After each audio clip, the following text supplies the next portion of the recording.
Good morning, ladies and gentlemen.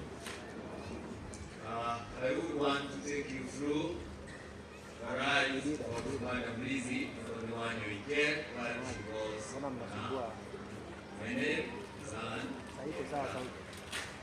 We're going to read this eulogy in English, and on the last pages, those who may not understand this language, you can follow through and understand. Eulogy of Lizzie, wanyoike, early life. Our martyr, mentor, role model, mother, grandmother, rose from humble beginnings. She was born at Eulogy village, location 15, Muranga district on the 8th November 1951. She was the sixth born of the late Peterson Kariuki and the late Naomi Wanyoike. Surrounded by the love and support of her brothers and sisters, John Gagage, the late Udias Wangari, and the late Tricia Jones Joroge, Sylvia Wambui, David Mugambi, Samuel Maige, Lecho Magitoyo, and Joseph Kiagu. Lizzie came from a very ordinary family, growing up in a rural setting, enjoying the blood and bond of all manner of characters from her mother's breast womb. As it was during those days, Lizzie grew up helping her parents attend to their farm and also helping her mother in house chores. She was focused, resilient, hardworking, and committed child, traits that defined her throughout her adult life. She was not, however, without mischief. She could at times claim credit, even in tasks that she did not accomplish personally. Being a sixth born, she was pampered by her elder siblings, who could assist her on some of the tasks given.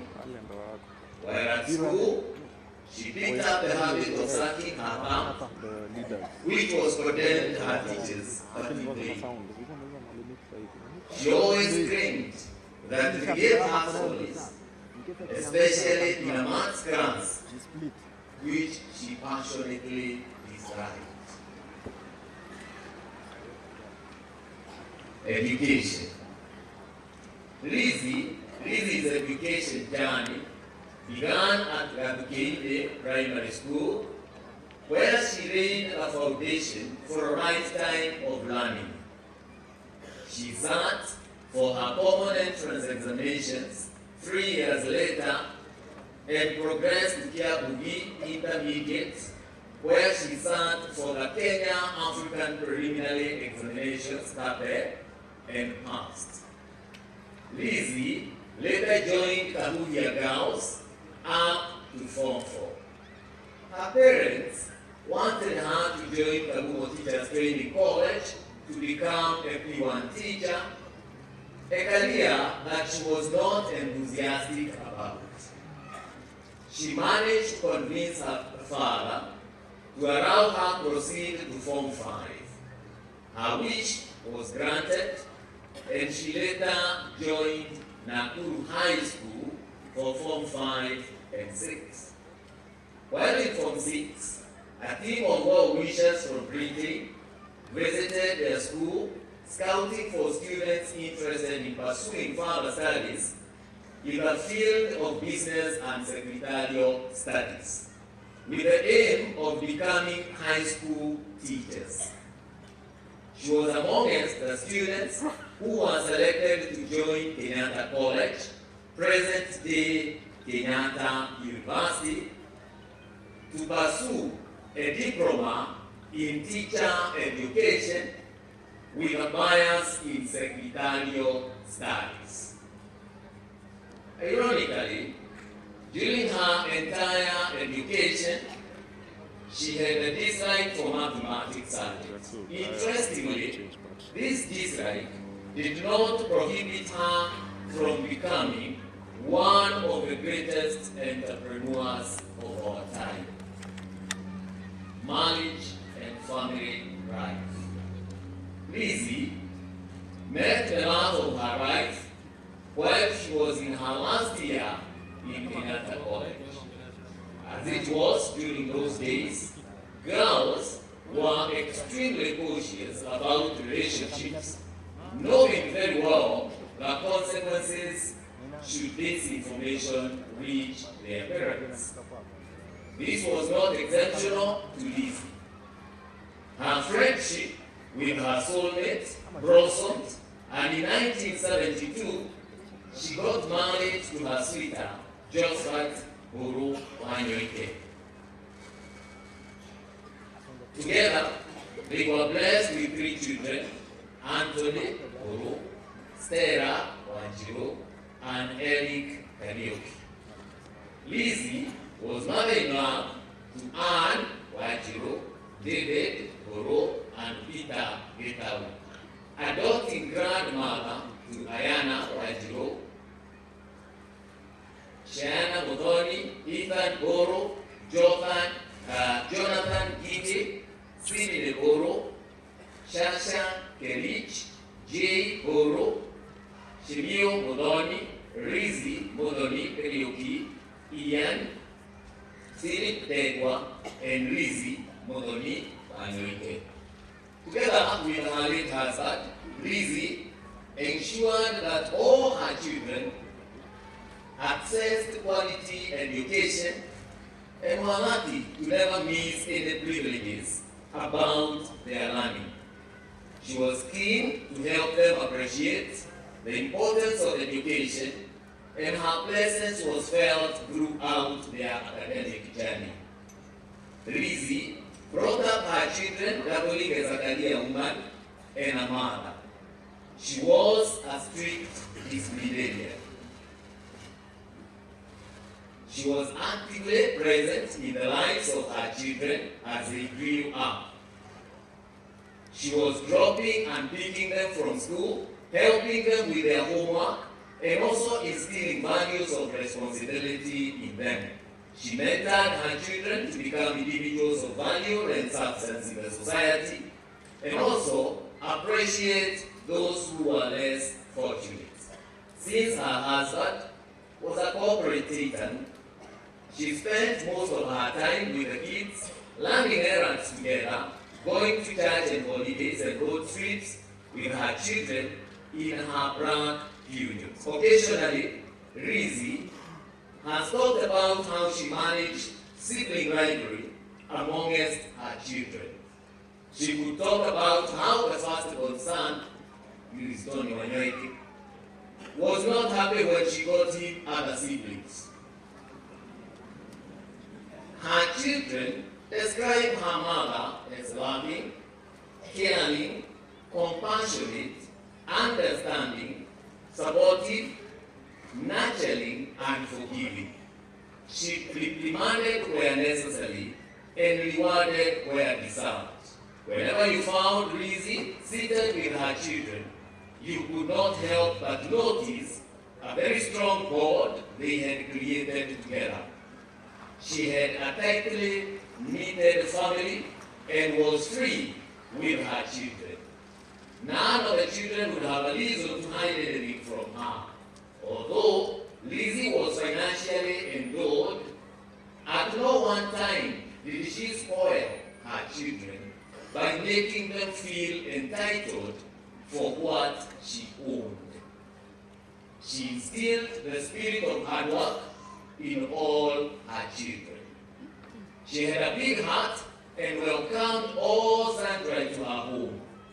She welcomed her younger sister, Rachel Karibi, and brought her up as her own daughter. She also welcomed her niece, Benina Ugwa, with open arms to her home and nurtured her. It was difficult for one to notice that these were not her own biological children.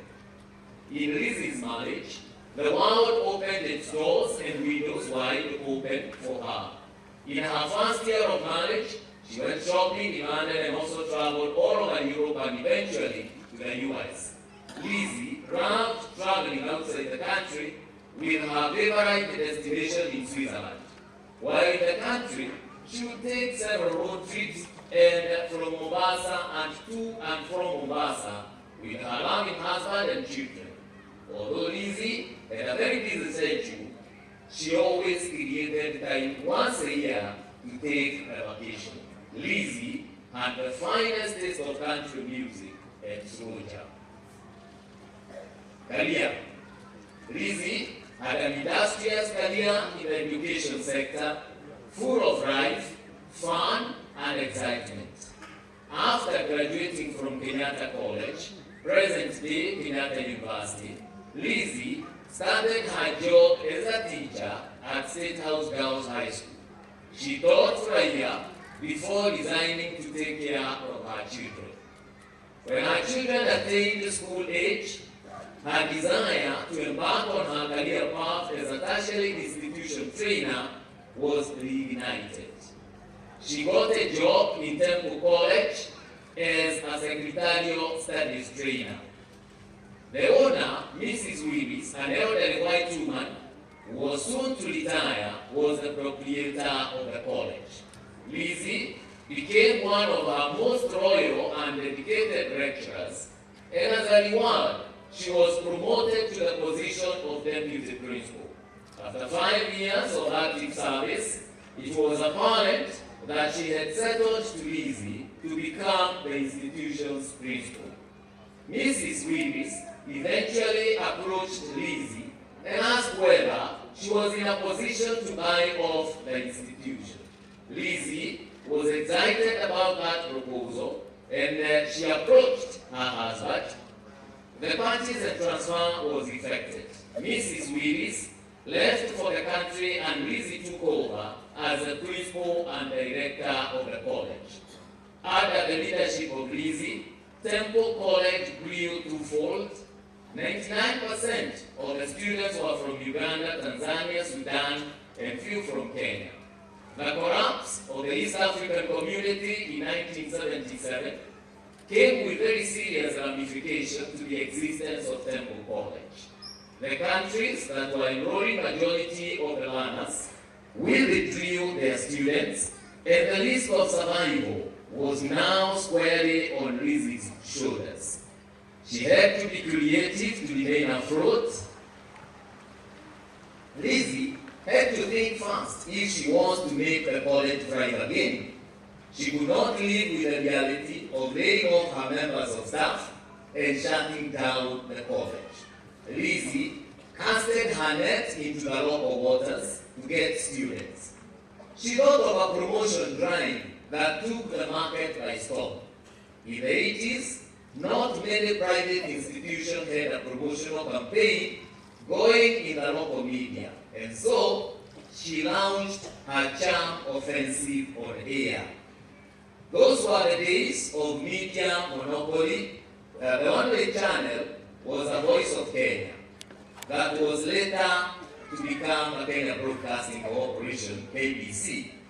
The media houses were also not used to hosting local entrepreneurs to campaign for the national economy, and therefore they embraced Lizzie with both arms as they gave her free invitation to its Swahili, English, and Gikuyu service station.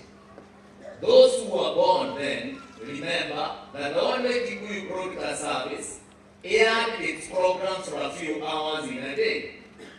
Those are the days when the late Guy Duma worked in Mumu, and others were the station's reps who hosted guests, and their popularity with the masses then worked well for her promotion agenda.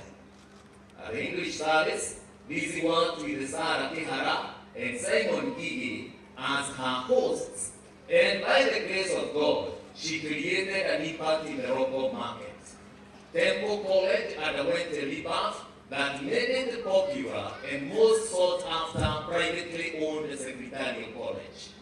It was the best performing college in Pitman's and City and Guilds exams. Graduates from the college were highly sought by both public and private organizations. Apart from just getting the skills, the students were molded into respectful and responsible individuals. At Temple College, Lizzie invented a work plan that would endear her to parents who had placed their children under her training care. Training institutions back then were not known for discipline. Lizzie defined the colonial call for hard work, discipline, and excellence as core values to Temple College. She established a rapport with her students where she aspired to have a face-to-face engagement with them as many times as possible and inspiring them. At that time, Lizzie was a very young mother, scaling the heights in an era where it was fashionable to associate women with household chores, cooking, cleaning, and just being a wife. Lizzie was raring to go. In line with the then emerging market trends, Lizzie felt the urge to diversify other academic programs, IT, business, accountancy. By the very nature of business partnerships, decision-making at times take longer. Lizzie felt the time was right for her to independently pursue her dreams.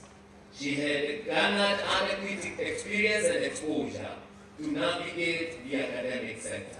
As the philosopher says, the future belongs to those who believe in the beauty of their dreams. Lizzie set up a small team of confidants led by James Wanyoike of Equity Bank, then Equity Building Society, to brainstorm on the new venture which gave birth to Nairobi Institute of Business Studies.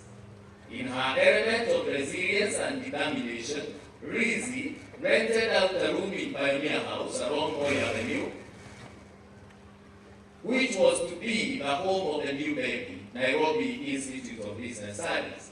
The space was small, and in overcoming this, upon realizing that the floor had a double volume, she looked for architects and engineers to introduce a floor within a floor in a bid to double up the space and address the spacing challenge. Within 2 years, NIBS had become a household name with an exponential growth in students' population, which led to a spillover to the corridors.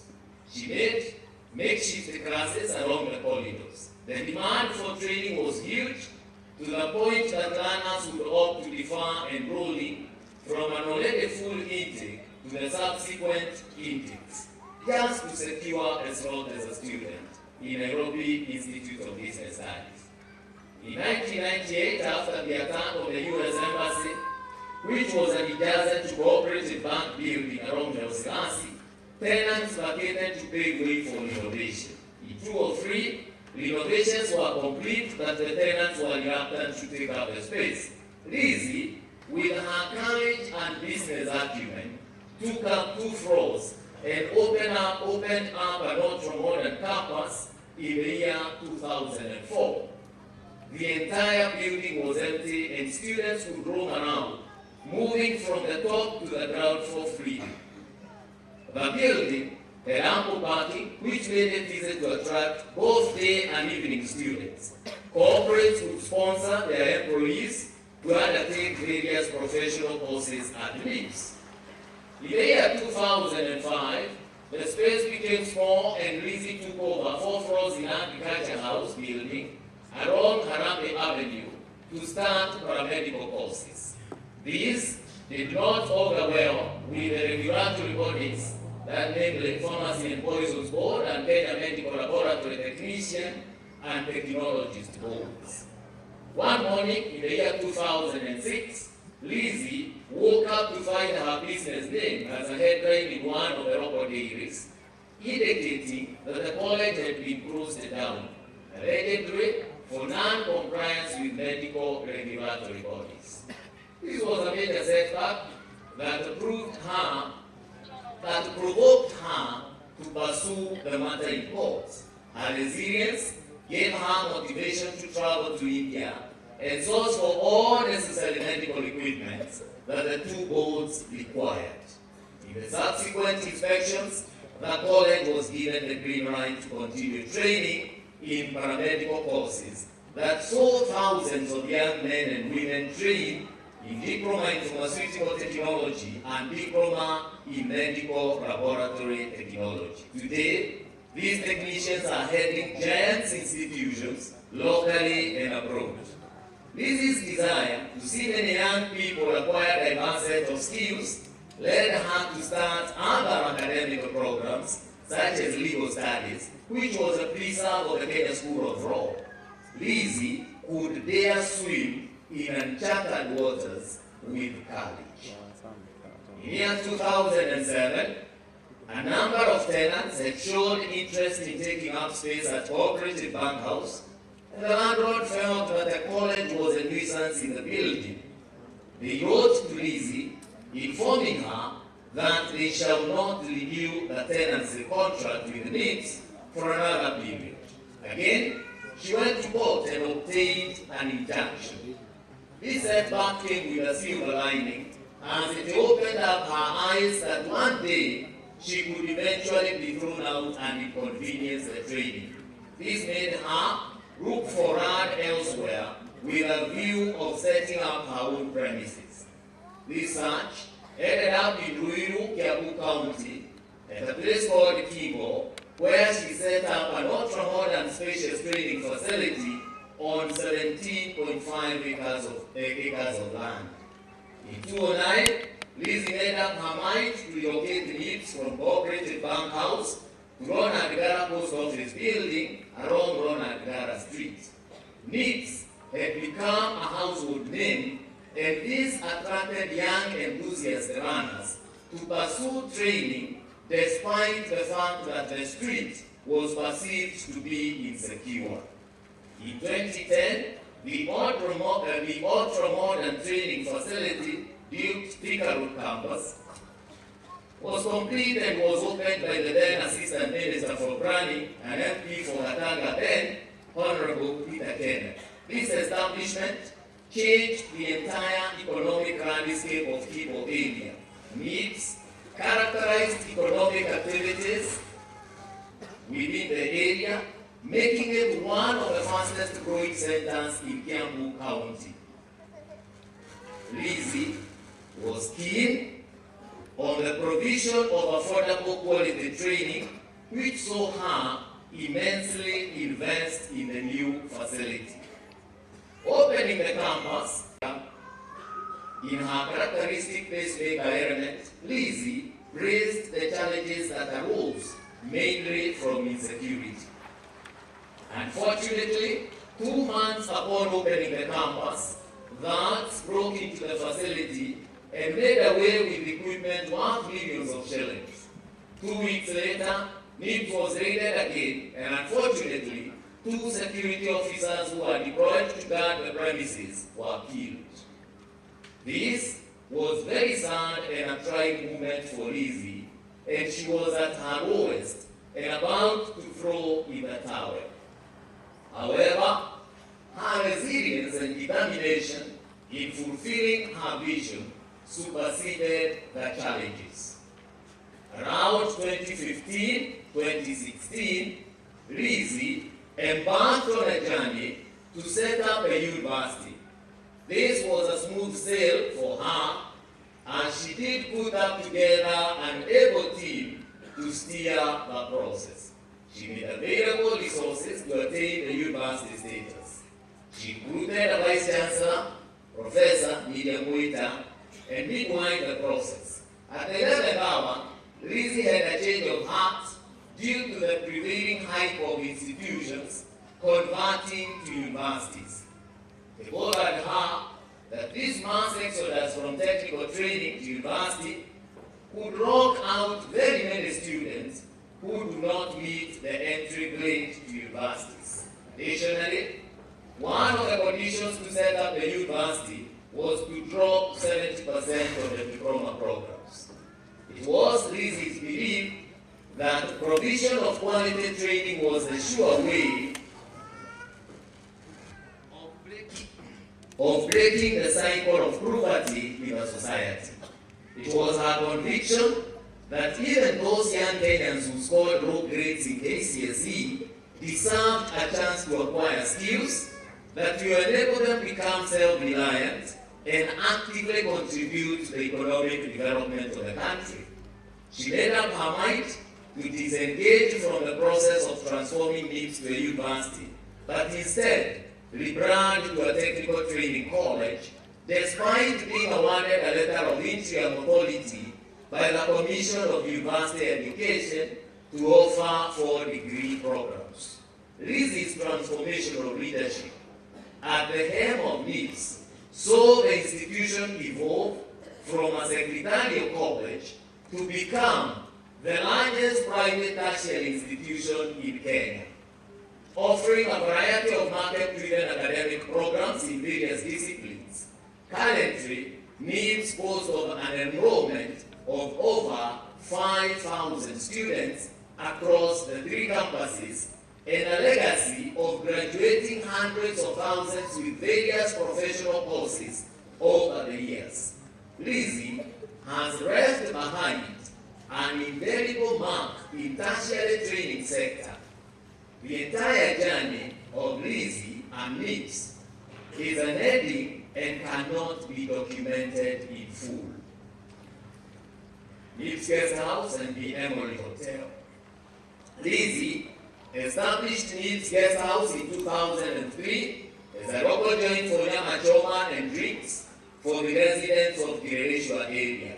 This facility doubled up as a restaurant and on-job training facility for the hospitality students that are taking their training at NIPS. Unfortunately, in 2006, fire razed down the facility completely to the ground. This was a blessing in disguise for Lizzie, and she, for a very long time, had issues with her staff dating from poor management, theft, to lack of accountability. She had grown tired of the facility. This gave her an opportunity to rebrand the facility into a foster facility. In 2015, construction of the Emory Hotel commenced in earnest. Lizzie had purposed the facility to offer commercial services and also serves as NIPS hospitality students during practical training and internship. Construction ended in 2018 and the hotel opened its doors to the public within the same year.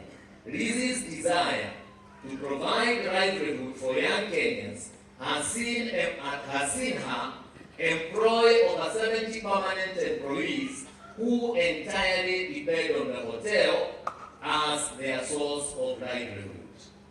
Lizzie Wanyoike Preparatory and Senior School. Lizzie always had a desire to establish a learning center which will offer a strong foundation right from childhood and give strong values and character as a base for proper upbringing of these children. She had observed that the negative behavior amongst some of the students at college level was as a result of weak upbringing at elementary level of education and at home. She identified this gap, and in January 2021, her dream was realized through establishment of the Lizzie Wanyoike Preparatory and Senior School, which is strongly grounded on values and character. Her efforts bore fruits in 2022 when 4 pupils joined various national schools across the country. In the year 2023 KCPE examinations, another set of 4 pupils joined national schools, with the first candidate joining Kenya High.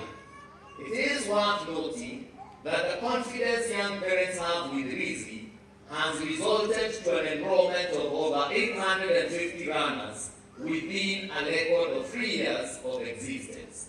Lizzie has left behind a legacy and an inspiration that will drive Lizzie Wanyoike Preparatory and Senior School to where she would have wanted it to be. Christian life, while her illustrious academic and industrious accomplishment may paint a picture of a singularly minded woman, Lizzie's success got its sustenance from her deep faith and lifelong belief in the Almighty God. Born in a sound Anglican family where her father was a lay leader, Lizzie was introduced to Christianity at a tender age in ACK Gapikeni Church.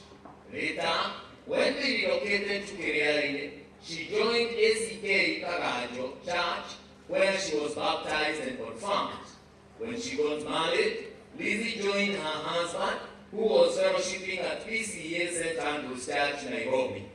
After relocating to Kuna, she went back to Anglican Church and joined St. Mark's Westerns, where she has been fellowshipping and also an active member of the Ladies' Fellowship. In 2022, she joined ACK St. Joseph's of Animatea, Thome, which was closer to her residence. Lizzie's journey with the ACK Church was not just a path of attendance. It was a profound commitment to faith, service, and community. She embodied the true essence of a Christian, consistently demonstrating love, compassion, and a deep-rooted dedication to her spiritual walk. Those who witnessed Lizzie's unwavering faith served as a guiding light for those fortunate enough to know her. Her presence in the congregation was more than attendance. It was an embodiment of the teachings of Christ, marked by kindness, generosity, and a genuine concern for the well-being of others. Lizzie was actively involved in numerous church activities, from the choir loft to the Sunday school classrooms. She lent her talents and time selflessly. Her dedication to nurturing the faith of the younger generation was truly commendable.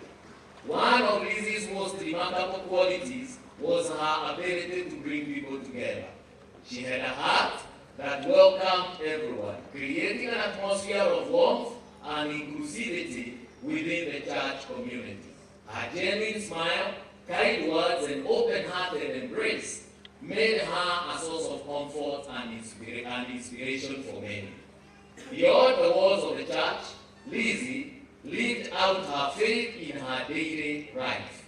Her actions spoke louder than words, and her commitment to justice, love, and mercy reflected the teachings of Christ in every aspect.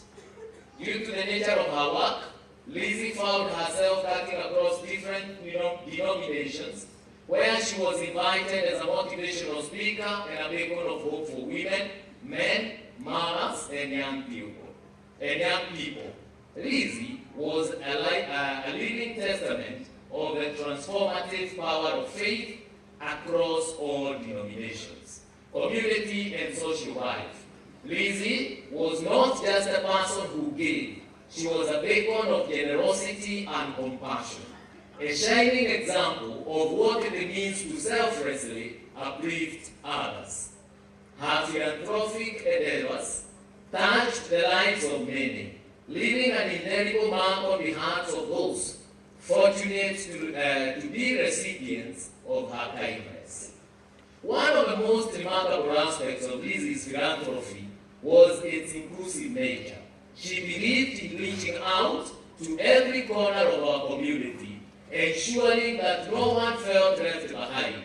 When it was providing support to families facing financial hardships, extending a helping hand to the elderly, or championing causes that aimed to empower the marginalized, Lizzie's heart knew no bounds. Her commitment to education was particularly noteworthy. Lizzie recognized the transformative power of knowledge and was a passionate advocate for making education accessible and affordable to all. Countless students have benefited from her scholarship, each being a testament of her belief in the potential of young minds. The results of this initiative motivated her to write her first book entitled Empowering the Youth Through Training. During her interactions with members of the community, Lizzie used to come across several households with bright students who have completed their elementary education but cannot access higher education due to lack of funds. Through her personal initiative, as well as that of Lizzie Wanyoike Foundation, she managed to offer scholarship to over 300 beneficiaries. Some of these beneficiaries are still in college, while others have secured gainful employment. Lizzie's scholarship cuts across primary, secondary, and tertiary colleges to universities and was not only limited to bright needy students. Her conviction that education would break the cycle of poverty made her offer scholarships to needy cases with exemplary raw grades. She believed that the poor performance might have been precipitated by the vicious cycle of poverty and wanted to offer these students a chance to break that cycle. Ladies and gentlemen, Lizzie was always concerned that the number of needy cases were increasing exponentially. Although bothered that she could not be in a position to assist all of them due to the limited resources at her disposal, Lizzie had faith that God would provide a way because she had the will. Lizzie's acts of kindness were not limited to education. In 2020, she did set up an ultra-modern dental unit, complete with a computerized dental chair in Ruiru Level 4 Hospital, Kiabu County, to address a gap in the hospital's ability to provide quality dental services to the public. Lizzie's recognized that the community thrives when its members support one another, and she took it upon herself to ensure that no one in Ruiru went to bed hungry. Lizzie had set up a food program in Thika campus, which was more than a charitable effort.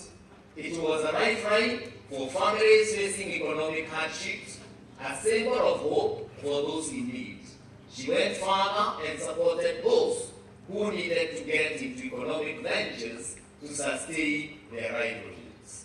Lizzie has supplied several motorcycles to young men to run their boda businesses, as well as opened small retail chain businesses to others so that they can have a source of livelihood.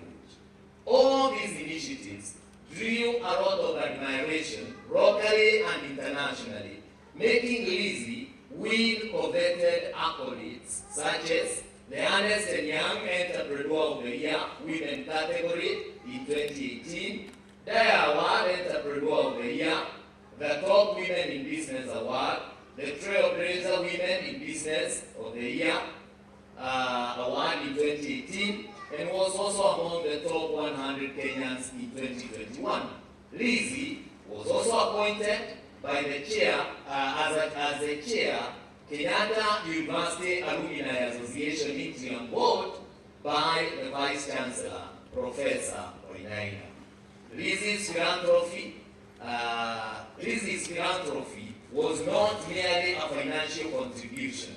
It was a personal investment in the well-being of others. Her hands-on approach, be it in volunteering at local charities or organizing community events, showcased her dedication to making a tangible difference in the lives of the less fortunate. In times of crisis, Lizzie was a pillar of support. Her acts of kindness extended beyond material assistance. She offered a shoulder to lean on, a comforting word, a reminder that even in the face of adversity, there is hope and compassion. As we bid farewell to Lizzie, let us carry forward the torch of her philanthropic spirit. Let us be inspired to embrace the needs of our community, just as she did, and to find joy in the act of giving. May her legacy of philanthropy live on in the countless lives she touched. And may we be motivated by her example to create a world where kindness knows no boundaries. Parting is such a sweet sorrow. Lizzie had enjoyed a lifetime of good health until 2018, when she started developing acid reflux symptoms. She got treated at Aga Khan Hospital, but the symptoms did not completely disappear. She could complain of head congestion, though it was manageable. The year 2022, Lizzie started losing weight and feeling tired, which slowed down her normal work routine. Around February 2023, she was diagnosed with cancer, which was at an advanced stage. She went to India for treatment, and after her chemotherapy, she bounced back. She bounced back to life and even managed to grace Nip's 14th graduation in October 20.